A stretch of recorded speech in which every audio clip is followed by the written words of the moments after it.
So I'm playing the character of Tanmay in Live from the Warehouse. Hi, I'm Tanmay. I'm 17. I look like I do my homework and cry. My character is quite interesting because it's giving me the opportunity to go like full out. Like it's a type of performance I haven't done before. तुम्हें viral moment चाहिए ना? And I was like really surprised by like how intense and thrilling the script was. In bloody 4K! It's very intriguing what the play portrays as a whole, and like the commentary, as I mentioned before, of social media as antagonistic, and the chemistry that I have built with my co-actor. I feel like we're able to portray that on stage.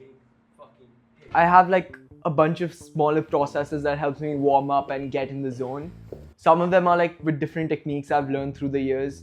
I like using the Linklater voice method, which I learned with Tom Sir, which helps me like warm up my resonators and allow me to like throw my voice on stage.